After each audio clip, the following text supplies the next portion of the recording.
If you've ever had spaghetti bolognese, I'm gonna let you in on a little secret. It's not really a thing in Italy. So today we're gonna be inspired by the traditional Bologna recipe and we're gonna make tagliatelle al Ragù. It's arguably one of the most famous recipes to come out of Italy, and by the end of this video, you're gonna learn how to make tagliatelle pasta and know it's not that hard, as well as a delicious, rich ragu that's gonna put your spag bowl to shame. And the best part, no fancy equipment needed. A huge thank you to Maiden for sponsoring this video. Let's get stuck in. So for this ragu, it's probably worth mentioning that a fast ragu is not a good ragu. It's gonna take a few hours, okay? You can probably rush it out in 2 hours, but I encourage you, just take your time with this as far as cooking is concerned. So it might seem counterproductive that we're gonna start with the ragu instead of the pasta, but we're gonna get our ragu cooking, then we'll make our pasta, and it all should come together in one harmonious crescendo.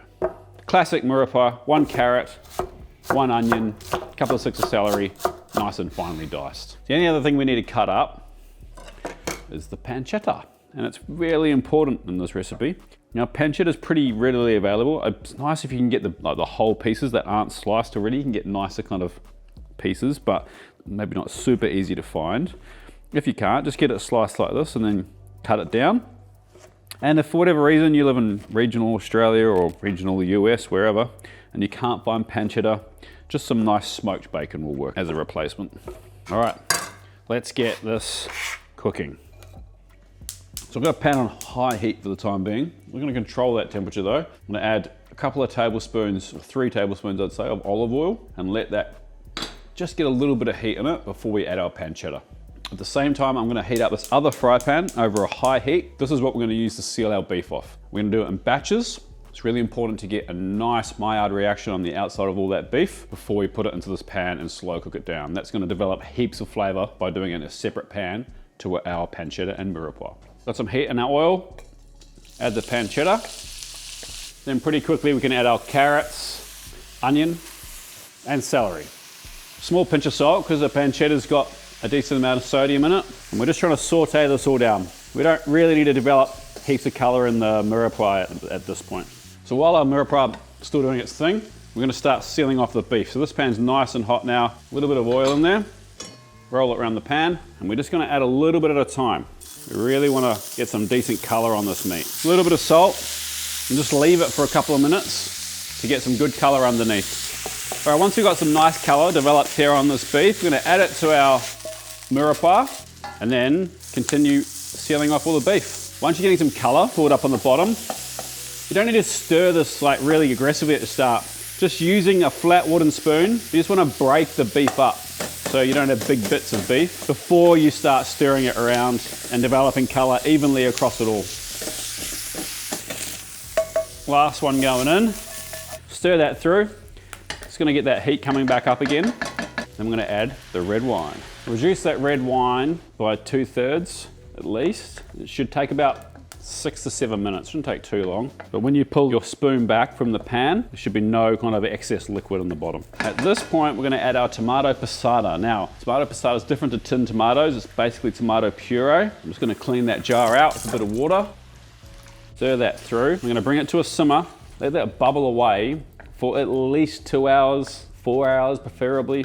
Then we've got one last ingredient right at the end, which we'll talk about later, that really kind of, I think, elevates it. And some people find it weird, but it makes sense to me. So when making a recipe like ragu, control over heat is absolutely crucial, especially when you're working with a sauce that needs to cook low and slow. Today I'm using products from the Maiden Carbon Steel collection. Their products are used in over 2,000 top-rated restaurants and are also designed for the home cook. So carbon steel is a great hybrid of cast iron and stainless steel. It heats quickly, retains heat, and is still light enough for you to move around the kitchen as you use it. The more you use it over time, it'll naturally develop a non-stick surface. This pan can go from stovetop to the open fire to an oven up to 650 degrees Celsius, but we do not need that much heat for today's recipe. Check out their carbon steel collection and Maiden's other cookware by using the link in my description and save on your order. Now that ragu is simmering, let's make some pasta. It's one of the simplest recipes to remember. It's an egg-based pasta, and as a general rule of thumb, for every 1 egg, 100 grams of 00 flour, so pasta flour, fine wheat, high protein, That's pretty much it. One person, one egg, 100 grams flour. I did a video the other day about how much pasta to cook for people, and people got very upset. They're like, I'm not eating 100 grams of pasta. So I'm not gonna say one is one, but in my family, if I'm cooking for, this is for 6 people, 600 grams of flour, 6 eggs. That was very diplomatic, wasn't it? I mean, people eat differently, don't they? That's fine. Anyway, 600 grams of flour. You will need a little bit more for dusting, and actually, it's probably better to save 40 grams for dusting in case you need it. The reason I say I use extra large eggs, which are 700 grams for 12. So if you're using a smaller egg, you're gonna need less flour. If you use a bigger egg, you're gonna need more flour. So start with a rough guide of 100 grams of flour for every egg, but I'd pull out 10% of each portion, so you can add it back in as you're dusting. It always gets confusing. You're like, oh, it's so simple, and then you're like, actually, it's not that simple because everything's different sizes. Straight onto the bench, nice clean bench, add your flour. Create a well in the center, and then we're gonna crack in our eggs. I like to do it into a bowl first, because that way, if you get a bit of shell, it's easier to get shell out of the bowl than it is out of the egg and flour mixture. Fork, break your yolks, and start whisking. You kind of want one homogeneous liquid before you try and start incorporate flour. And once you got that liquid, oh, actually I almost forgot. Almost, not quite. Pinch of salt. You need some salt in here. You probably don't have to go too heavy on the seasoning. You do want a little bit of salt in there. Okay, so start working your way out. So when I say working your way out, you're kind of trying to incorporate some flour, mix it in. Once there's no lumpy bits, add a little bit more, mix it in until all the flour is absorbed into the eggs. Careful here at this point. You don't want to break the dam because you're still quite wet in the middle. So you start doing kind of these actions, keep all the liquid in the dam. At a certain point, it does start turning into albeit quite a wet dough, but that's kind of what we're looking for. You lose the risk of it just rolling off your bench, which is nice. And any second now, I'm going to change utensil. Thank you, fork. So use a bench scraper or a dough cutter, and you're going to start cutting that egg mixture into the rest of the flour. And you're probably thinking, oh, that's never going to come together. Trust the process. And the reason we don't kind of start kneading this too early, because that's still quite wet, a lot of that egg mixture. If you start touching that, your hands are just going to get caked up real quick. Okay, now you can start adding some pressing motions in here. And when it starts to make a rough ball, we can start kneading. So we're just going to work this dough until it's nice and smooth. It's probably going to take about 8 to 10 minutes. Then we'll move on to the next step. If it starts getting a bit sticky like this, remember we have got that 40 grams-ish or 50 grams of extra flour. A light dusting, keep kneading. Also at this point, I like to really scrape the board and the dough cutter. Make sure we keep all that flour and egg in our dough. So kneading, I'm going to push away with your palms, and I like to fold it back on myself, turn it, and repeat. All right, I've been kneading this for about 8 minutes now, maybe a little bit longer, not much. You can see our dough is nice and smooth, and it bounces back, but not all the way. What we want now is a tight ball. We don't want those big crevices in it, and that's just gonna make it hard when we roll it out. So just kind of shape it, make sure it's pinch it if you need to, make sure it's nice and tight, flatten it out, push it back in, flip it over, pinch it. Make sure we've got one nice harmonious piece of dough. Harmonious, is that the right word, Mitchell? I don't know if it is, but... Looks harmonious, yeah, it's fine. Okay, we need to rest that. So a couple of options. I like to just cover it in a tea towel. Now, some people put it in plastic. I'm trying not to use, I'm trying to use as little single-use plastic as possible. It does kind of have a better result because it's more airtight. But if you just put a double up a tea towel and put it over it, we'll let that rest for half an hour, then we'll come back and roll it out. And don't forget to like this video and subscribe if you're not. New videos every week. Ragu's been simmering for a good 2.5 hours now, and it's tasting delicious, but it's at the right consistency. So if it starts to dry out too much, just add a little bit of water at a time and stir it through. So our pasta has been resting for half an hour. It's time to start rolling. So we're gonna go into, let's cut this into 3.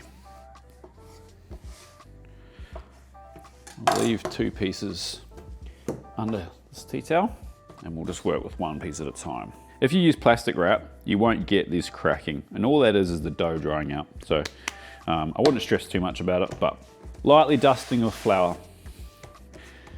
So we want this around, we'll talk about rolling pins. This is kind of more of a French style rolling pin. You see how it tapers in at the end, which is fine, no real issue.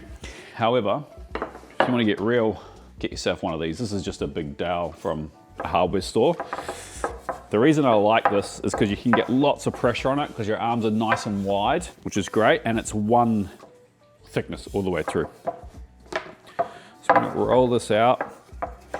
So you roll it out kind of longer than it is wide. Then we're gonna fold the dough over so that it's like an envelope and it's effectively 3 times. And flatten it again. That's annoying. And then we'll keep rolling it from this point. Tagliatelle should be relatively thin, about 1 mil thick, as even as possible. And you want to cut it about 6.5 to 7 mils wide. When it's cooked, it'll kind of swell up to about 8 mils. It's very particular, tagliatelle. Feels nice and soft, this dough, which is good. It makes it easier to work with. Now, by all means, if you have a pasta roller, you can definitely use one. I'm not saying that you can't, but you don't need one. A simple rolling pin will work. We're almost there, not quite, but we're almost there. And if you're after a reference on the size this should actually be, then head to Bologna, because in the Chamber of Commerce, there's a golden piece of tagliatelle. That's the correct size. Fun facts with Andy. We're almost there. I'm gonna have one more stretch this way. And one more stretch this way. Time to cut. And dust it with a bit of flour.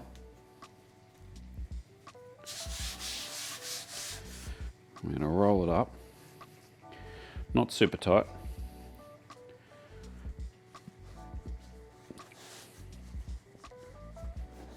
Now, I do like to just straighten up that first edge, just to get your eye in. That thick. Probably a little bit too thick, actually.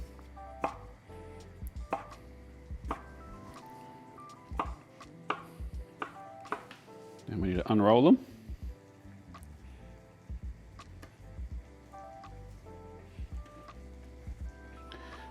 Another dusting of flour. Cover with a tea towel. Now what we need to do, let's do the other 2 pieces. There we go. Our delicious tagliatelle. Let's go finish this ragu quickly, and then we'll start bringing it all together. Ragu is looking good, but we've got one secret ingredient. It's not that secret at all. It's in every recipe you'll see for this dish, but it's milk. And it adds a lovely velvety creaminess to the dish. I think often non-Italians think it's kind of strange, but only needs to go on for the last 10 minutes, and you don't want it to really boil. You just want to kind of heat it through at this point. Once it's come up to temperature, check for seasoning. That needs nothing else. And you know what does need? Tagliatelle. So, boiling water, season it with salt.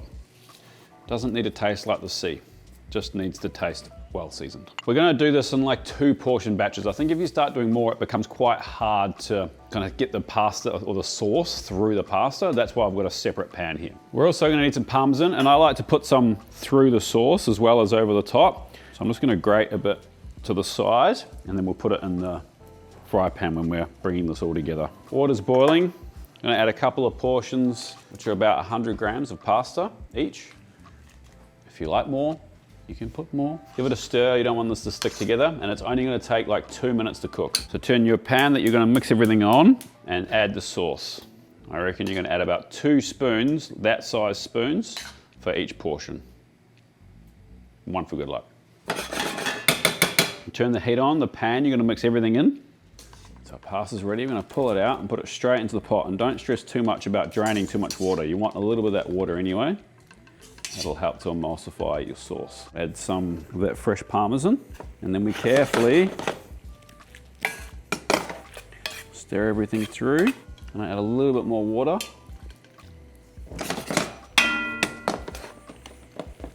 Ready to serve.